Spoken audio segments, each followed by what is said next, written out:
eyes. During my tenure at the space agency, I wrote opinion pieces for scientific publications that got ridiculed by people like my grandmother. I truly believed life existed beyond our narrow world and wasn't shy about stating it, which is how my benefactor, Mr. A, found me. A rich believer who headhunted the top in the field, he offered the financing required for me to design and construct a communication device that could reach past our galaxy, and gave me carte blanche in my quest to contact alien civilizations. That kind of freedom wet my panties. But my work didn't stop with just building a giant space telephone.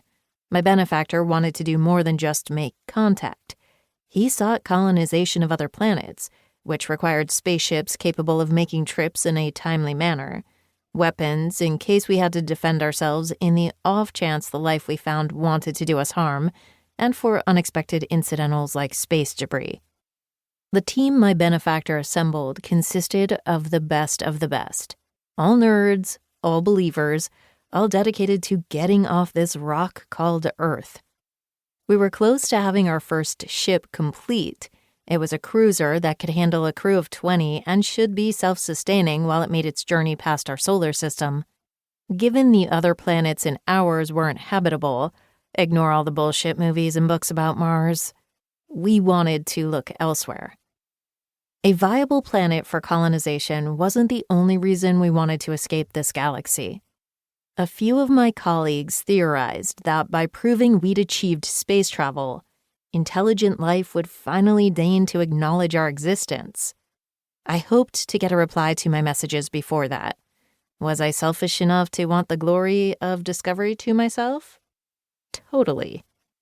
I spent a decade working on not only a communication system capable of rapid messaging past our solar system, but also devising an onboard version for the vessel we'd nicknamed Supernova, a nod to the company Novi.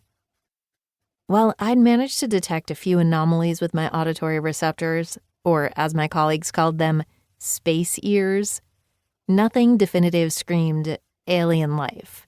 I tweaked and strengthened my signal, having gone from sending out waves emitted from probes to evolving to more maneuverable drones. Dozens of armored machines sent in waves, always moving, spaced out far enough they could bounce signals off each other, reducing the time lapse for send and receipt. With them, I extended my reach. My message, "Hello, is anyone out there?"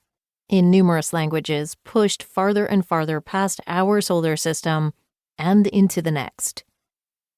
Unfortunately for humanity, someone heard it. Chapter 1. Blip. The signal drew Aziel's attention, and his booted feet dropped from the table with a thump. He sat up and frowned. Surely, he'd imagined the blip. It repeated. Aziel leaned forward, and his hands went to work shifting the sound around, analyzing it before contacting Metatron. "You'd better not be complaining again about taking a turn in the echo chamber." The principality for the vessel replied aloud via their communication system, rather than inside Aziel's head. "Not this time." Aziel wouldn't apologize for being bored. A warrior wasn't meant to spend so much time sitting. "We caught a signal." And before Metatron could ask, Aziel added, "From what I've deciphered, it appears a planet with life is trying to make contact." Silence followed his statement. "You're sure?" Metatron asked softly. "Very.